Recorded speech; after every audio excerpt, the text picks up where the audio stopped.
Sejam bem-vindos ao Café com Segurança.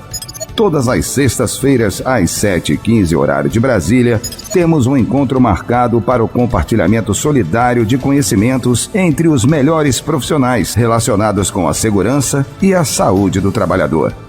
Na contribuição com os melhores temas da atualidade, um belo café com Iva Bela. Uau, bom dia! Tudo bom, Sampaio? Como vai? Olá, bom dia, tudo bem? Estou bem, e você? Tudo ótimo. Melhor agora com você aqui na telinha para transmitir o conhecimento, né? Para estar falando para a gente aí desse grande desafio que é fazer segurança do trabalho no serviço público, né? Então, assim, como a nossa audiência é uma audiência tanto de servidor público quanto, né, de profissionais da área privada, a gente precisa, né, estar trazendo conteúdo para todos os profissionais, não é mesmo? Com certeza. Eu diria que, em regra, exercer atividade na área de segurança do trabalho é algo desafiador. Talvez isso seja um pouco mais desafiador no âmbito do serviço público. Talvez, então, mereça e justifique a gente dar um destaque para a atividade profissional de segurança do trabalho no serviço público. É verdade. Então, para começar o nosso café, gente, nós hoje vamos precisar encerrar o café às 8 horas em ponto. Eu fiz o compromisso com o Sampaio, porque 8 horas ele tem um outro compromisso, mas mesmo assim ele fez questão de estar aqui transmitindo conhecimento, estar aqui participando. Então, a gente precisa correr com o nosso conteúdo. A gente tem um roteiro aqui bem legal para seguir. E antes da gente começar esse roteiro, Sampaio, apresenta pra gente quem é esse profissional que está aqui na telinha hoje, né, que se dispôs de estar aqui transmitindo conhecimento. Quem é o Sampaio, o famoso Sampaio? Famoso não. Na verdade, eu sou um profissional com tantos outros aí que trabalham na área de segurança do trabalho, né, mas a minha formação profissional, originalmente, eu sou engenheiro agrimensor, que é uma atividade de engenharia correlata à cartografia. Depois, eu acabei me especializando em engenharia de segurança do trabalho aqui na Universidade Federal de Goiás, depois fiz um mestrado em ciências ambientais e saúde, e agora estou concluindo um doutorado na Faculdade de Engenharia da Universidade do Porto. Fiquei em Portugal por 4 anos, voltei recentemente, pretendo defender essa tese em breve. Profissionalmente, nesse exato momento, eu sou engenheiro de segurança do trabalho, concursado da Assembleia Legislativa do Estado de Goiás, desde 2009, e presido a Associação Ibero-Americana de Engenharia de Segurança do Trabalho. Muito bom, gente. Olha só quanta bagagem esse profissional tem, né? Quanta experiência. Eu estou aqui pensando como é que você faz para dar conta de tanta coisa, né? Eu esqueci de falar que eu também sou professor aqui no curso de Engenharia Civil da PUC de Goiás, inclusive ministrando uma das disciplinas que é a Segurança do Trabalho para os futuros engenheiros civis. Uau, muito bom, né? Então, eu estava aqui já admirando como é que você faz para dar conta e ainda conciliar tudo isso com a carreira de professor, né? Que a gente sabe o quão desafiador é ser um professor, né? Porque não é só uma carga horária dentro da sala de aula, é toda uma preparação, né? Um pós-aula que requer tempo, né? E você faz o seu papel com maestria, parabéns. Sampaio, sem mais delongas, né? Vamos lá ao que interessa. Eu gostaria já de começar te perguntando, né? Para você fazer uma contextualização sobre a segurança do trabalho no serviço público, qual é o amparo legal, né? O que difere de uma organização privada? Nos situe aí para a gente entender a diferença, né, da segurança do trabalho no serviço público e na organização privada. Ok, acho que em primeiro lugar é importante a gente, apenas para efeito mesmo de contextualizar, dizer o seguinte, que o chamado serviço público, ele é uma construção, uma invenção humana que, independente do regime econômico e político dos países, sejam democráticos, autoritários ou não, o serviço público é uma invenção que está presente em qualquer nação. Qualquer nação que você pensar, ali alguma coisa de serviço público, né? Então, o serviço público ele tem uma missão fundamental, que é justamente de atender a sociedade, a comunidade, em torno daquelas necessidades que são consideradas essenciais, que são básicas, como saúde, educação, segurança pública, transportes energias e por aí vai. Então, é uma realidade objetiva em qualquer que seja lugar que você vá. E pode-se dizer também que o serviço público é algo essencial, né? Imagina, um exemplo próximo nosso agora, pandemia de Covid-19. Qual foi o ator central nessa pandemia? O serviço de saúde.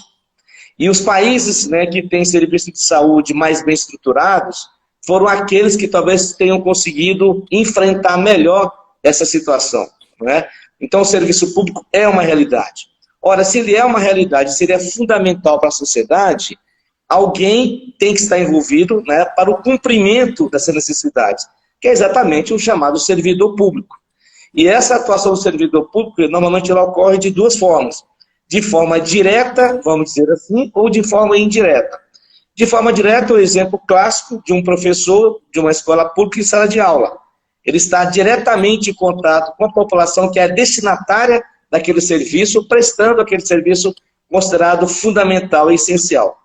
De forma indireta, nós podemos citar situações, por exemplo, em onde o serviço público contrata um prestador de serviço, uma empresa, por exemplo, para executar algum tipo de trabalho, mas há que existir um servidor público que acompanhe aquela prestação de serviço, que faz a fiscalização.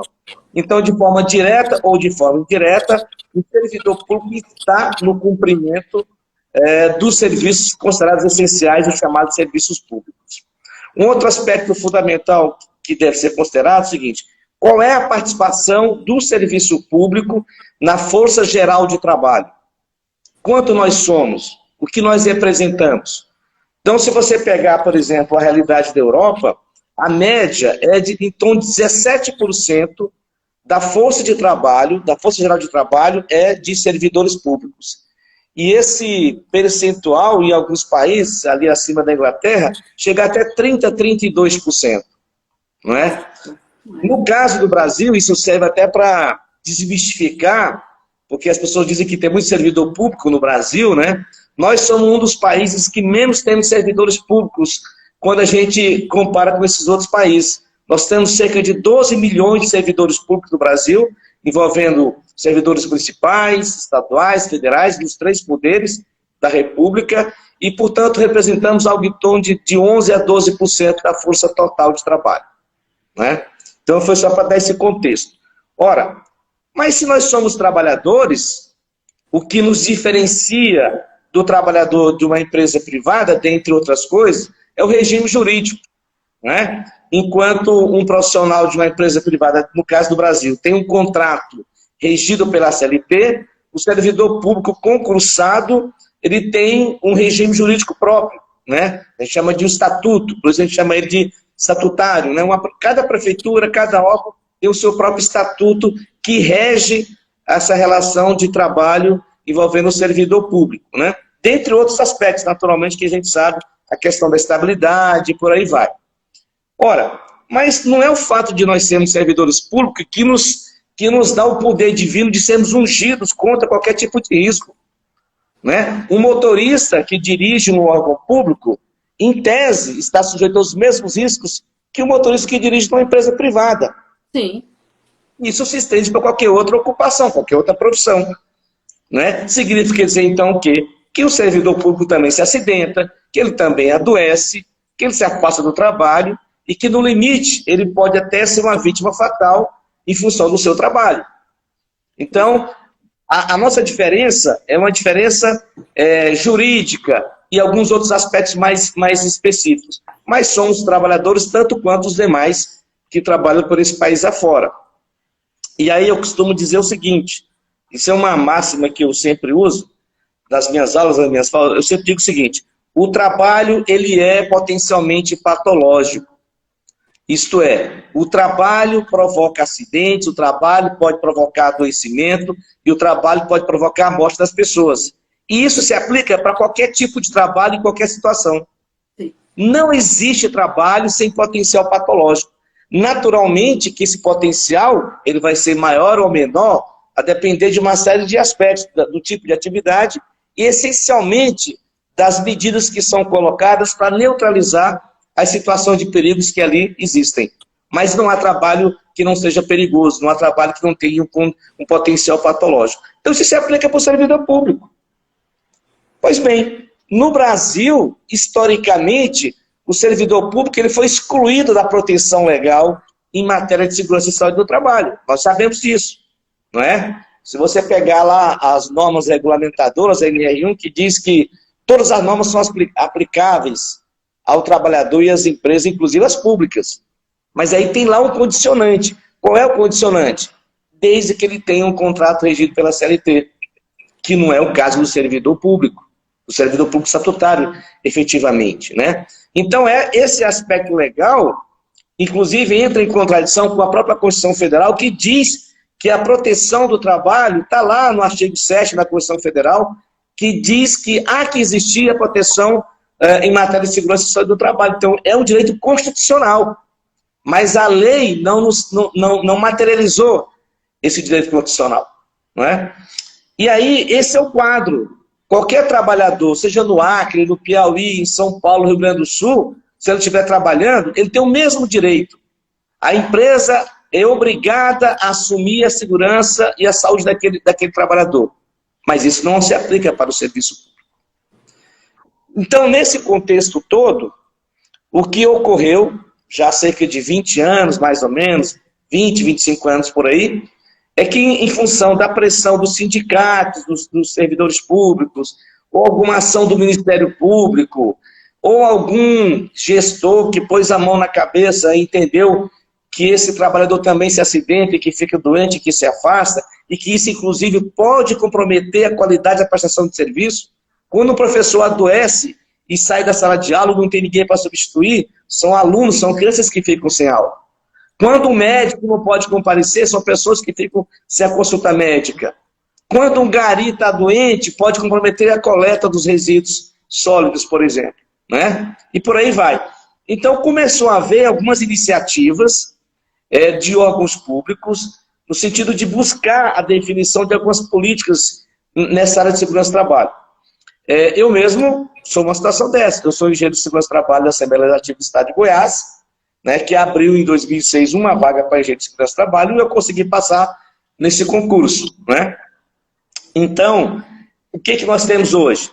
Nós temos várias iniciativas no Brasil, de vários órgãos, de alguns poderes, do legislativo, do judiciário, do executivo. Entretanto, no nosso entendimento, essa talvez não seja uma situação tão positiva assim, por dois motivos básicos. O primeiro que, como disse, são situações isoladas. Não reflete um contexto geral do país. Nós temos mais de 5.000 prefeituras no Brasil. Quantas tem algum profissional lá fazendo a prevenção de segurança do trabalho, né? O segundo ponto é que cada órgão se autorregulamentando, cada um parte de uma concepção própria em termos de segurança do trabalho. Então, nós acabamos criando uma espécie de colcha de retalhos jurídicas, porque cada um tem uma concepção diferente, e uma diversidade que talvez não nos interessa em matéria de concepção de gestão de segurança do trabalho. Então, esse é o quadro que nós temos hoje. É um quadro marcado pelas iniciativas isoladas, marcada pela concepção diferente em termos de segurança do trabalho, e marcada talvez pela pouca representatividade, pouco alcance em matéria de segurança do trabalho para o servidor público. Não sei se já é para falar. Então, não, eu sei que você está querendo entregar muita coisa aí, mas vamos aos poucos. Eu vi que já teve pergunta aqui dos nossos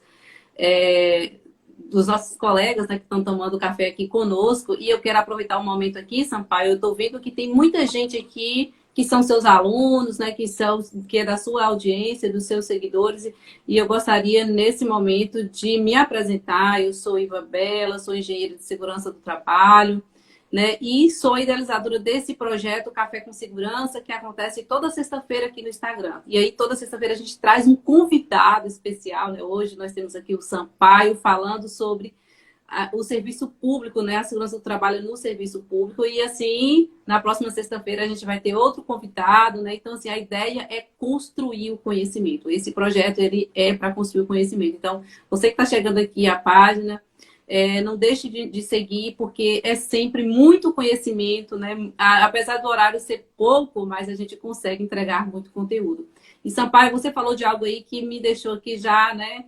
Com vontade de falar sobre essa questão estatutária, né? Que é diferente, né? O que rege quem é da rede privada, do serviço público e tudo mais. E aqui eu quero reforçar um ponto importante, Sampaio, da união dos profissionais de segurança do trabalho. Recentemente, a ANEST, que é a nossa Associação Nacional de Engenharia de Segurança do Trabalho, ela fez digamos assim, manifestou junto ao Ministério Público, né, foi procurada em relação a isso, para levar ações, né, que pode ser melhorado na segurança do trabalho. Então, assim, às vezes a gente olha para uma associação e já é só para dificultar, não tem nada de benefícios. Eu um dia já pensei assim, né, e hoje eu sou membro da ANEST, justamente por isso, porque eu vejo a importância da gente unir, eu vejo a importância dos profissionais estar ali junto, trabalhando.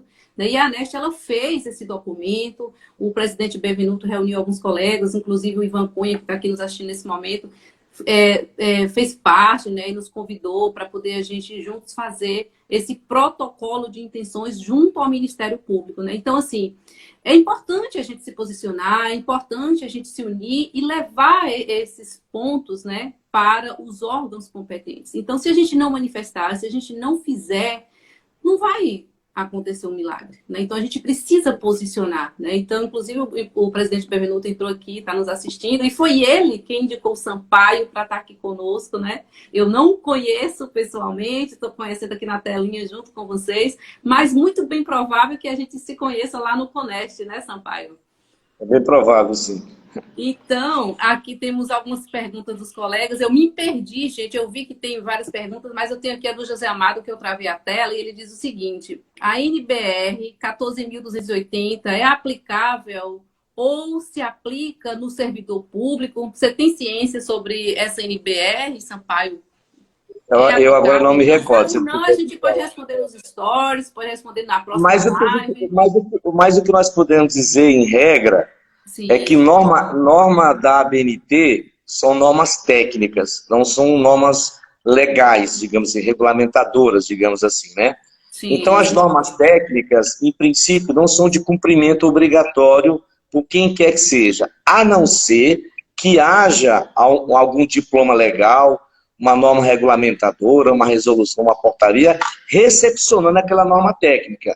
Ou seja, por exemplo, quando a gente diz que do conforto ambiental, no caso do conforto acústico, quando a gente fala o conforto acústico deve ser avaliado conforme a NBR-X, né? Então, a partir daquele momento, aquela NBR foi recepcionada por uma norma legal e ela passa a ser de cumprimento obrigatório, né? Agora, o que é importante também dizer é que, como é que a gente fala assim, o que não é obrigado, invariavelmente não é proibido, não é? Então, tipo assim, um órgão público legalmente não é obrigado, sei lá, a cumprir uma norma X, sei lá, a NR17, vamos dizer assim. Mas isso não impede aquele órgão público, se quiser, adotar a NR17 lá. Não há nada que o impeça. Não é obrigatório. Não é obrigatório, não há nada que o impeça. O que eu posso dizer aqui, por exemplo, com uma experiência particular nossa na Assembleia Legislativa do Estado de Goiás. Quando eu assumi lá em 2009, eu ciente dessa realidade, qual foi a minha primeira preocupação? Foi instituir internamente algum tipo de amparo legal para viabilizar o nosso trabalho ali dentro do SESMIT, e como eu tinha conhecimento de que nós não tínhamos nenhum tipo de norma específica de segurança do trabalho ali dentro, no documento que nós instituímos, que foi aprovado pela mesa diretora, que eu chamei de Programa de Segurança do Trabalho lá, PSST, fiz constar naquela resolução, que é o documento interno da Assembleia, que quando a Assembleia quando não houvesse amparo legal interno, nós poderíamos aplicar as normas regulamentadoras do Ministério do Trabalho, resguardando naturalmente algumas particularidades. E foi a partir daí que nós, por exemplo, instituímos o PPRA, o PCMSO, que agora já mudou, eu sei disso, a CIPA e outras coisas. Por exemplo, nós fizemos numa ocasião lá, uma avaliação de salubridade, porque nós temos uma área de saúde dentro da Assembleia, e eu provoquei a Procuradoria da Casa perguntando se eu podia aplicar a NR15, considerando que internamente não havia nenhuma outra referência. E eles disseram, pode aplicar. Então, assim, é possível a gente ir, de uma forma ou de outra, trazendo para a realidade do serviço público essas normas regulamentadoras. Porque o que acontece? Tem sentido você criar uma norma específica para o serviço público, por exemplo, de NR10? Ora, isso não tem o menor sentido. Um choque elétrico, ele é aqui na China. Não tem sentido você ficar, não, mas o choque do serviço público é tudo igual. Então, a gente vai buscando essas adaptações, né? Exatamente. Muito bom, Sampaio. E eu estou ouvindo aqui o engenheiro Michael, ele é o seu colega, inclusive quando ele viu o card lá divulgando, ele ficou muito feliz que você está aqui na telinha e ele está colocando várias coisas aqui, complementando esse conteúdo. Obrigada pela sua contribuição, viu, Michael? O José Amado também, né? E todos vocês que estão contribuindo aqui, eu não consigo ler todos os comentários, mas eu sei que a nossa audiência está lendo aí, isso é muito bom, né? Está contribuindo. Temos aqui o Marcos Ermita, lá de Salvador, nos acompanhando. Bom dia, Marcos. Gente, eu acolho com muito carinho cada um de vocês que está aqui tomando café com segurança conosco. Eu não consigo falar o nome de todos, né? Porque a gente precisa ser rápido aqui para entregar o nosso conteúdo, mas eu quero, Sampaio, nesse momento, agradecer a alguns apoiadores do Café com Segurança, né? E temos aí a revista Maioli, a revista Norminha, do nosso amigo Maioli, que fez aniversário essa semana, ontem, 13 anos aí, né, contribuindo para construir o conhecimento. Eu quero parabenizar esse profissional, né, que leva esse projeto com tanto afinco, né, com tanta maestria. A ANEST, né, a nossa Associação Nacional, que é uma incentivadora do Café com Segurança, e já aproveito, gente, para fazer o convite para vocês participarem do CONEST, né, o 24º CONEST, que esse ano será em Recife. É o maior congresso da engenharia de segurança do trabalho, eu acho que do mundo, né? Porque é um congresso internacional, vem profissionais, né, de diversos países e do Brasil todo. É um momento da gente construir network, é um momento de aprender, é um momento de enriquecer, né? Então, se organizem para estar lá em Recife entre os dias 21 e 23 de novembro deste ano. E quero agradecer também o Laércio, o blog do Laércio, que também é um incentivador do Café com Segurança. O Johan Barbosa, que também tem live, né, toda quarta-feira, o programa de gestão de segurança de AZ, e também é um incentivador nosso aqui. A Rádio SESMIT 1, o Alfredo, né, lá da Rádio Mossoró, também um incentivador do Café com Segurança. Então, eu quero agradecer a todos vocês que estão aqui, né, e todos vocês que sempre apoiam, compartilham, incentiva a transmissão, né, para que essa divulgação tenha maior alcance. Você que clicou aí no aviãozinho, que mandou para os colegas, você que curtiu, né? Então, eu agradeço de coração, porque literalmente juntos somos mais. E aqui, né, seguindo com o nosso conteúdo, Sampaio, então, diante de tudo que você falou, fala para a gente quais são os maiores desafios hoje para um servidor público da segurança do trabalho, né? Para a gente já entrar aqui também em situações de tentar entender e tentar buscar soluções. Certo. Então, uma certa ocasião, um colega me perguntou onde eu trabalhava, eu disse que era engenheiro de segurança do trabalho de um órgão público, ele perguntou, nossa, mas dá para trabalhar em órgão público? Eu achei aquilo interessante, aí eu refleti sobre aquilo e acabei escrevendo um artigo sobre isso. E aí, o que eu diria? Em regra, onde quer que nós trabalhemos, mas no caso, por exemplo, de uma empresa privada, o planejamento ele é uma necessidade total, né? Principalmente nas grandes empresas, que tem sistema de gestão integrado, etc. A gente precisa ser um gestor muito eficaz. E isso implica numa série de competências profissionais, pessoais, que nós temos que desenvolver para fazer esse trabalho no nível de excelência, né? Mas eu diria o seguinte, que no caso do serviço público, talvez essa necessidade de planejar, de se antecipar, seja até maior. Por que eu digo isso? Porque a rotina de uma empresa privada é bem diferente de um órgão público. Você pode, na empresa que você trabalha, ter uma reunião lá com o seu diretor e tomar decisões e já cumprir quase que de imediato, não é? No caso do serviço público, não é assim que as coisas funcionam, né? Para você comprar uma caneta, você precisa fazer uma solicitação bem justificada, coletar preços, especificar o produto, abrir um processo num sistema digital que vai tramitar por uma série de situações, tem que verificar se tem orçamento para aquele tipo de despesa, e aquilo vai passar por uma comissão de licitação. Então, normalmente, quando você precisa de algo para realizar seu trabalho, aquilo demora, às vezes, 60 dias, 90 dias. Então, isso exige do profissional uma capacidade de antecipação muito grande, de organização, de planejamento, não é? E tem um outro aspecto, que um órgão público, ele é muito sensível às ingerências políticas externas. Não é uma pessoa que manda, são várias pessoas que põem ali, enfim, a sua capacidade de mudar as coisas. Então você também precisa ter essa compreensão que um órgão público tem esse aspecto. E dependendo do órgão público, essa ingerência política ela é maior ou menor. Muitos gestores de órgãos públicos são externos, tipo, teve uma eleição agora, então lá no órgão que eu trabalho apareceu lá um diretor da minha área que nunca trabalhou lá no órgão que eu trabalho, que não é servidor público, mas que ganhou aquele cargo por uma questão política. E muitas vezes esse gestor não tem acessibilidade, ele nem sabe o que é segurança do trabalho. E você precisa fazer todo o trabalho de novo, de convencimento, de informação, de orientação e por aí vai. Então, são aspectos bem particulares.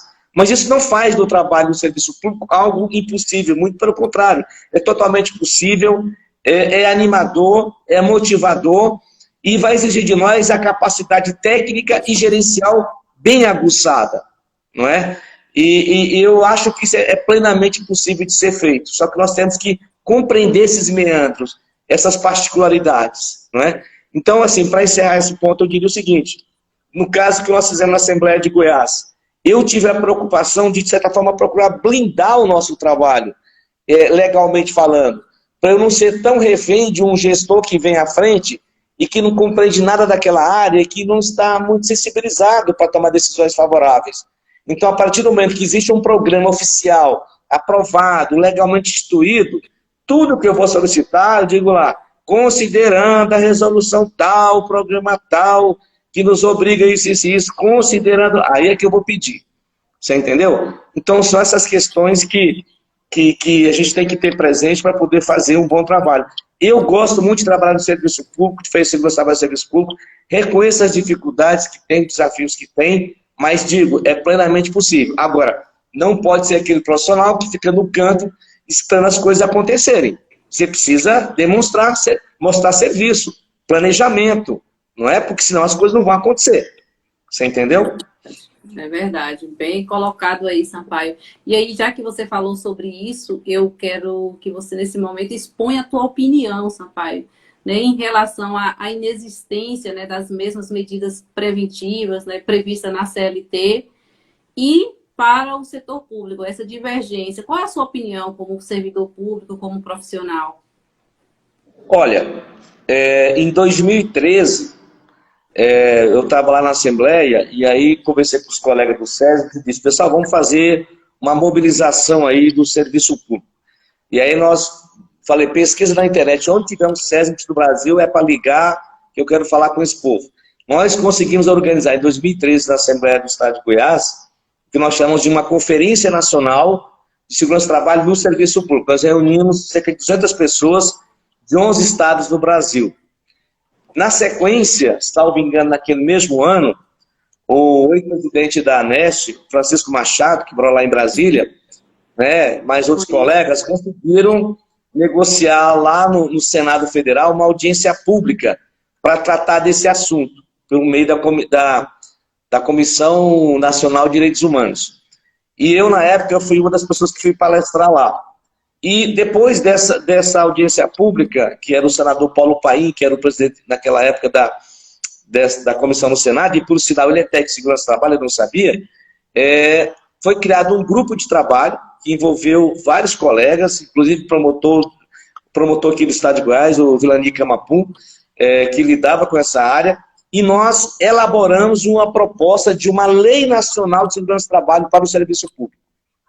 Esse projeto de lei foi discutido depois em duas audiências públicas, Ministério da Saúde, Ministério do Planejamento, Ministério do Trabalho. Infelizmente, foi num momento político conturbado, é que ele ficou lá em stand-by. Então, respondendo a tua pergunta, eu diria duas coisas. Primeiro, nós temos que ir fazendo esse trabalho que eu disse antes, que é de tentar adaptar, recepcionar o que tem de construção em termos de normas regulamentadoras para o serviço público. Mas isso talvez não seja uma situação ideal, porque a gente não tem um padrão, cada um faz ao seu modo, ao seu jeito. Mas nós temos, e aí puxando o que você falou da ANEST, e aí eu mando aqui um abraço para o Benvenuto, né? Nós temos que buscar uma articulação nacional para resgatar essa luta pela aprovação de uma lei nacional de segurança do trabalho para o serviço público. E essa lei nacional, ela não tem que ser algo assim tão detalhado. Basicamente, ela vai dizer o seguinte, olha, artigo 1, todos os órgãos públicos do Brasil, do Legislativo, Judiciário, Executivo, nos níveis municipal, estadual e federal, são obrigados a fazer a prevenção de acidentes e doenças ocupacionais. Ponto. Se a gente aprova uma lei de um único artigo, isso aí já é muita coisa. Exatamente. Já é muita coisa, não é? Depois, vamos ver tecnicamente a discussão. Pode ter lá algo que diz assim, que todos os órgãos públicos devem recepcionar as normas regulamentadoras do Ministério do Trabalho, fazendo as adaptações que julgarem necessárias. Pode ser por aí. Você entendeu? Sim. Por que eu defendo isso? Por 3 razões. Primeira, nós vamos ter um padrão nacional em matéria de segurança do trabalho no serviço público. Não vai ficar cada um fazendo do seu jeito. Nós vamos ter um padrão nacional. Segundo, nós vamos resgatar um direito historicamente esquecido dos trabalhadores do serviço público. Não é? Por que só o trabalhador da iniciativa privada deve ter uma proteção legal? Por que o trabalhador do setor público não pode ter? E a terceira coisa que eu acho que é fundamental é que se isso vier a ser aprovado, você imagina o mercado de trabalho que isso vai criar para os profissionais de segurança do trabalho. Imagina concurso público em 5.000 prefeituras do Brasil, em todos os órgãos do Poder Judiciário, do Executivo, nos 3 níveis, municipal, estadual e federal. Né? Eu vou dizer para vocês, essa situação que eu me refiro aqui, por exemplo, eu estava agora em Portugal, fiquei lá por 4 anos, na Europa quase toda isso já é uma realidade. Os órgãos públicos devem cumprir o que se cumpre na iniciativa privada. Eventualmente tem ali alguma adaptação, mas tanto o empregador público como privado deve fazer a proteção do seu trabalhador. Não é? Então o que eu defendo é isso, é que a gente procure tornar isso uma bandeira constante das entidades, da ANEST, da IEST, de quem quer que seja, que é a defesa de uma lei nacional de segurança do trabalho para o serviço público. Tá? E aí sim, a gente consegue estender essa proteção legal para todo e qualquer trabalhador, independente de ser ele um trabalhador de uma empresa privada ou de um órgão público. Muito bom, Sampaio. Né? Eu estou aqui imaginando, né, quanta coisa poderia ser diferente, e aqui nesse momento eu gostaria de registrar indignações que a gente vê no dia a dia como profissional da segurança do trabalho. Hoje, empreender no Brasil é um desafio, e a gente sabe que o empregador ele precisa cumprir, né, tudo que está ali, até mesmo para evitar multas. Né? Claro que primeiro é para salvar vidas, e a gente sabe muito bem disso, né? Mas tem ali uma fiscalização intensa e tudo mais, e aí a gente vê que no órgão público é diferente. É como se o trabalhador que está lá no órgão público fosse menosprezado, né? Fosse desvalorizado, e quem está na iniciativa privada, o empregador, ele é obrigado a cumprir, sabe? Então, assim, essa discrepância, ela precisa deixar de existir, né? Porque, assim, é como se empreender fosse ser castigado, né? É obrigado. Mas para o serviço público não é. E a gente precisa observar muito bem isso, porque a gente sabe a importância, né, de uma economia saudável, a importância de um ambiente laboral seguro, seja no setor privado, seja no setor público, né? E é muito bom, eu não esperava que esse Café com Segurança, né, a gente tomasse esse rumo, a gente planeja um roteiro, vem, né, outras questões aqui, e o que eu estou percebendo aqui, Sampaio, falta 7 minutos para a gente encerrar a nossa live, a gente não vai conseguir entregar todo o conteúdo que havíamos programado, então, de antemão, a gente vai fazer o seguinte, você tem disponibilidade de a gente continuar essa live na próxima sexta-feira, eu mudo o roteiro, eu já tenho um convidado escalado, aí eu adio um pouquinho e a gente conclui na próxima sexta-feira o nosso conteúdo. Você tem disponibilidade? Pode ser dessa maneira? O que vocês acham, gente? Eu tenho que consultar aqui meu parceiro aqui, professor, porque eu estou agora até em momento de aula, ele está ali segurando os meus alunos, mas eu te respondo até, no máximo até segunda-feira. Eu vou ver com ele se a gente consegue organizar para não te atrapalhar na sua programação, entendeu? Talvez até hoje eu consiga já ver isso com ele, porque daqui a pouco eu já vou voltar ali com os meus alunos. Sim. Mas tudo bem. Caso não possa nessa próxima sexta-feira, Sampaio, pode ser na outra, a gente organiza direito, mas a gente precisa terminar esse conteúdo, porque tem muitos pontos aqui que a gente precisa abordar, né? Nós não falamos das oportunidades, né? Nós não falamos sobre alternativas, e isso é importante falar, porque a gente, né, falou dos pontos negativos, digamos assim, mas a gente precisa olhar para os pontos positivos, né? E ver essas possíveis melhorias como profissionais da área da segurança do trabalho. Ótima ideia, Ivan Cunha colocou aqui, a Margarete Moreno colocou o seguinte, acho excelente esse tema na próxima sexta-feira. Sampaio, você está intimado a voltar, show, ótimo, Iva, Laércio botou excelente, então, unanimidade, mentalmente, você vai ter que voltar, não tem jeito. Mentalmente eu tenho disposição, eu só preciso ver se na prática eu consigo mostrar isso, entendeu? Brincadeiras à parte. Gente, mas assim, sim, pode desculpa, não, pode ir, depois eu faço as minhas considerações finais conforme o seu roteiro está lá. Então, é justamente isso que eu ia falar, né? Como a gente combinou de encerrar às 8 horas em ponto, né? Em respeito a você, em respeito também à nossa audiência, que sabe que a gente também finaliza o Café com Segurança às 8 horas, apesar de ter sextado, né? Mas a gente tem um dia inteiro de trabalho aí, eu também tenho muitos compromissos para cumprir hoje, eu não tenho mais um horário na agenda para encaixar nada, né? Então, assim, eu preciso também cumprir o horário aqui certinho, né? Em respeito a mim também como profissional. E esse momento, Sampaio, faça aí suas considerações finais, se você quiser falar de projetos pessoais, a casa é tua, meu amigo. Tá bem, muito obrigado. Não, rapidamente, é só dizer que eu, na qualidade de servidor público, né, que trabalha na área de segurança do trabalho e que isso muito me orgulha e muito me motiva.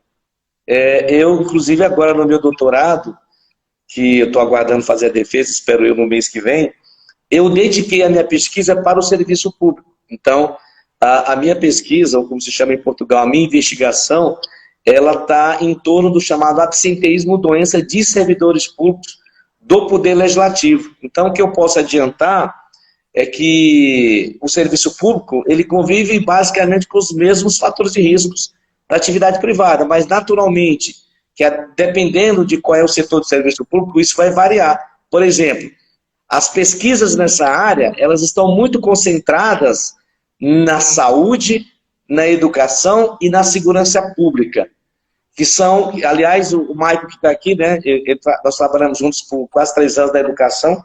Eu coordenei o SESC da Secretaria de Educação do Estado de Goiás, que eram 55 mil servidores. Desse total, salvo engano, eram mais de 20 mil professores.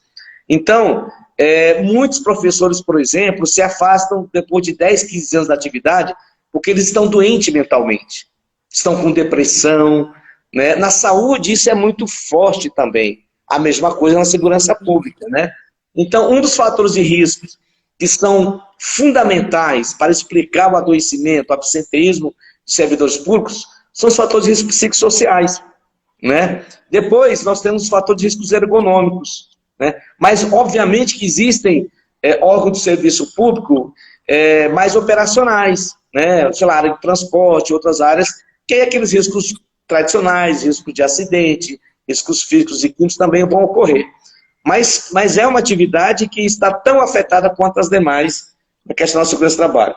E aí, para não tomar mais tempo, dizer que, bom, eu trabalho aqui na Assembleia de Goiás, sou professor na PUC, e pessoalmente, agora o meu engajamento é terminar meu doutorado, fazer minha defesa, também estou à frente da Associação Ibero-Americana de Gerente de Segurança do Trabalho, mas para 2023 eu tenho um projeto pessoal, tem um site já que a gente já organizou, e eu pretendo colaborar de alguma forma com os profissionais dessa área de segurança do trabalho, oportunizando capacitação, essencialmente online. Esse é um projeto que está sendo desenhado ainda, estou buscando parceiros.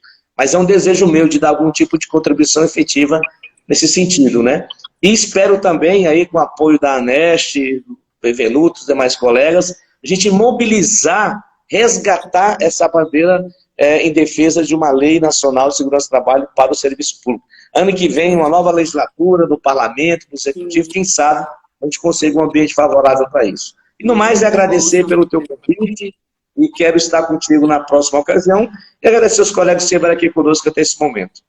Uau, muito bom. Eu que te agradeço, Sampaio, pelo seu carinho, a sua disposição, doar o seu ativo mais precioso, né, para estar aqui nessa manhã de sexta-feira transmitindo o conhecimento. A gente aprendeu muito, eu aprendi muito contigo, a nossa audiência também, né, gente? Foi muito bom estar aqui. Eu sei que esse Café com Segurança fez total sentido para todos que acompanharam. A nossa live vai ficar gravada, né? Então, mande essa live para demais profissionais que não puderam nos acompanhar ao vivo. E, se possível, na próxima sexta-feira o Sampaio vai estar aqui. Eu remanejo a agenda. Caso ele não possa, né, eu vou manter o cronograma e ele vai vir assim que possível para a gente finalizar esse conteúdo. Agradeço a todos vocês que estiveram aqui tomando café com segurança. Eu vi que o Silvio Silomar está aqui também, ele que tem a rádio Justiça no SESMIT. E amanhã, Sampaio, eu vou estar lá com ele participando, levando conteúdo relacionado à segurança do trabalho, né? Essa modalidade de rádio, que eu gosto tanto, eu cresci vendo meu pai ouvir rádio, e amanhã poder participar de um programa de rádio lá com o Silvio Silomar vai ser muito bom, né? Falando de algo que eu tanto amo, que é a segurança do trabalho. Muito obrigada. A Margarete colocou aqui, Sampaio, e a gente já pode até colocar como roteiro da nossa próxima live, ela colocou o seguinte: trabalho no maior hospital público de Salvador e gostaria que falasse sobre esse tema. A gente pode, Margarete, incluir isso no nosso próximo roteiro, né, junto com o Sampaio. E você que tem dúvidas, né, que tem algum assunto que gostaria que a gente incrementasse também, pode mandar para mim no direct ou para o próprio Sampaio, né? Mas eu creio que é melhor mandar para mim porque eu organizo o roteiro, né, certinho. O Sampaio é muito mais ocupado, né? Então, assim, eu preparo o roteiro tudo certinho com base no que vocês gostariam que a gente debatesse aqui, tá bem? Agradeço cada um de vocês. Sim, Sampaio. Talvez na próxima ocasião a gente escute mais e fale menos e responda mais às pessoas. Exatamente, exatamente. Mas é isso aí, né? Porque às vezes foge um pouquinho do nosso controle, mas o bom é que foi um conteúdo valiosíssimo, Sampaio. Como eu reforço novamente, aprendi muito, né? Foi um café muito proveitoso.